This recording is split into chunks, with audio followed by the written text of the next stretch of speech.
Hello बच्चों, let's read the question. The question says electron in hydrogen atom first jumps from third excited state to the second excited state, then from the second excited state to the first excited state. The ratio of the wavelength lambda 1 lambda 2 emitted in the both two cases 27/5, 20/7, 7/5 and 20/27/20.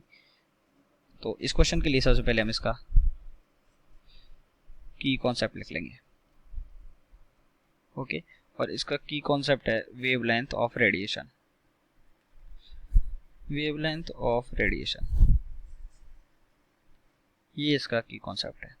And we know that कि जो wavelength of radiation है उसका formula क्या होता है 1/λ it is equals to r into 1/n1 square minus 1/n2 square.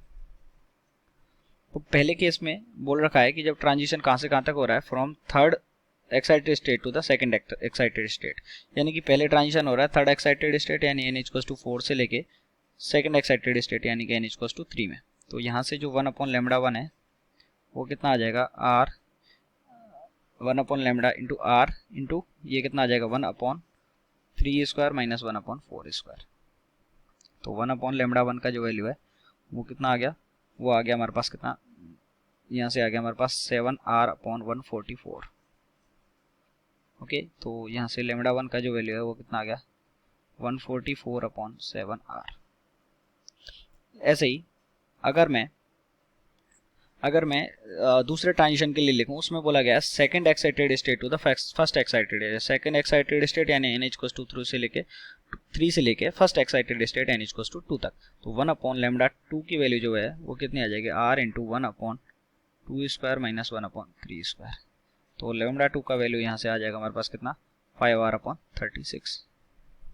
तो यहाँ से अब हम लिख देंगे λ1/λ2 it is equals to 144/7r into ये कितना आ जाएगा λ2 यानी कि ये आ गया 144/7r. ये यहाँ से आएगा हमारे पास, सॉरी ये 1/λ2 का वैल्यू है.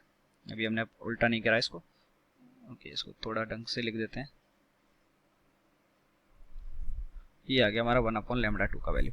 तो इंटू 1/λ2 वो कितना आ जाएगा 5r/36.